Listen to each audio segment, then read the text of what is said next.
Hi guys, welcome to the channel. My name is Brad, this is the Firefighter's Financial Toolbox. Today we're going to continue on our saga. We got tax time coming up and taxes are important.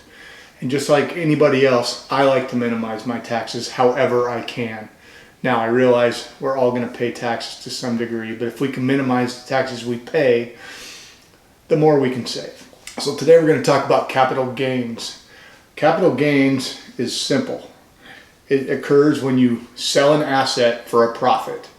So anytime you have a capital asset, i.e. stocks, ETFs, a house, land, anything like that, when you sell it, the government wants a chunk of that money that you made from it.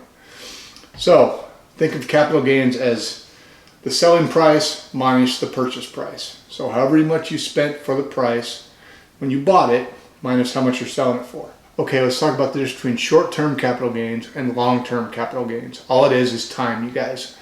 A short-term capital gain is something that you buy and sell in under a year.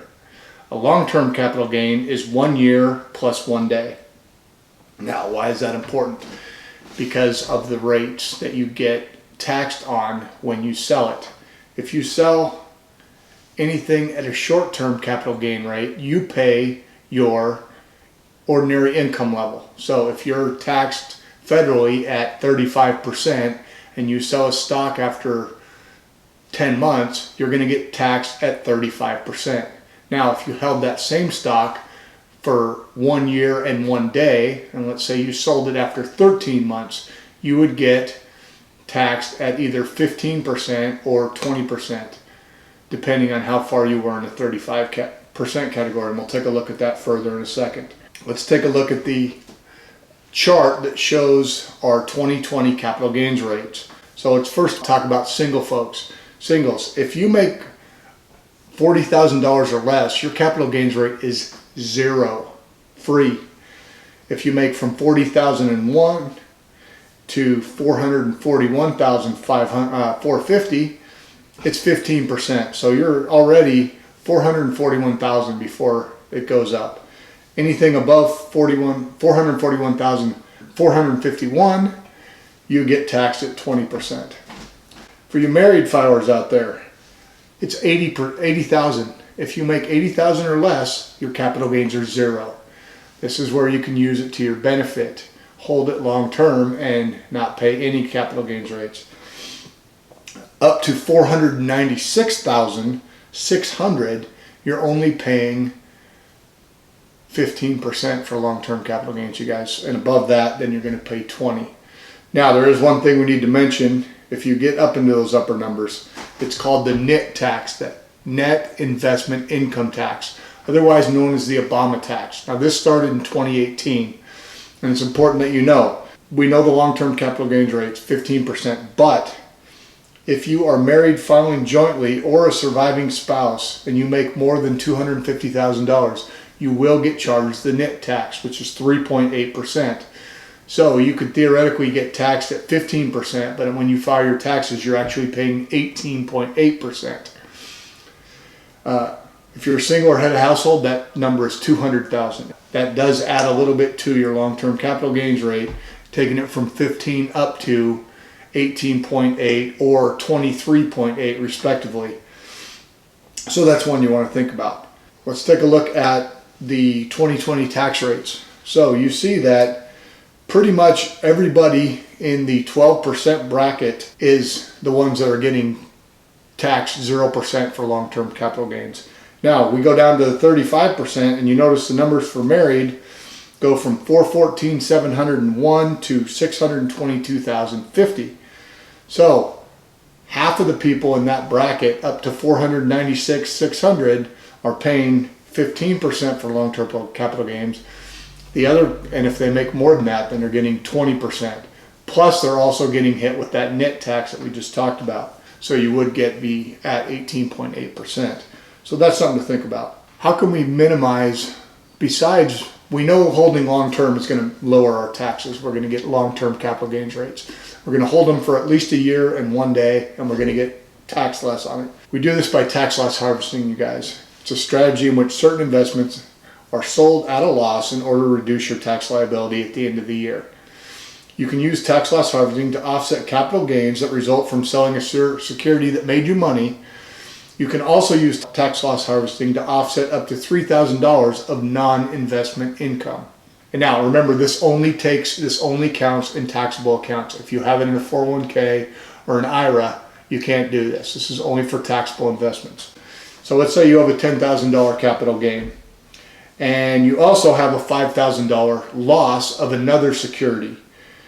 You can sell the loss for $5,000, take the loss, and cut your tax bill in half. It would cut it down to only $5,000. Now, it can be a little bit complicated. As a rule, short-term capital gains are offset by short-term capital losses, and long-term capital gains are offset by long-term capital losses. Now, they can work in each other, but there's a matrix the IRS uses.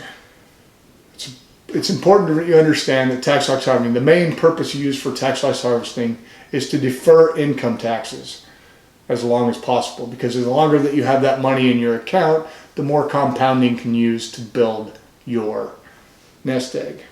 All right, now one thing we need to talk about when we talk about tax loss harvesting, and that is a wash sale. The rule requires that a loss on a sale will not be permitted if the same substantially identical security is purchased within 30 days of transaction that resulted in the loss. That means either 30 days before the sale or 30 days after. The workaround is this: you wait 31 days to buy the stock back, or you buy another similar but not identical investment to the one you sold. So what does that mean?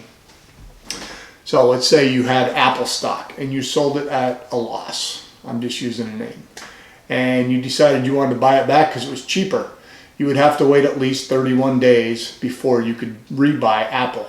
But let's say you had a ETF and it was a tech stock ETF. Say you sold that at a loss. You could turn around and buy something similar. Now, you couldn't buy the exact same ETF, but you could buy, for example, a S&P 500 index ETF and hold that for 31 days, and then you could buy back into the other one.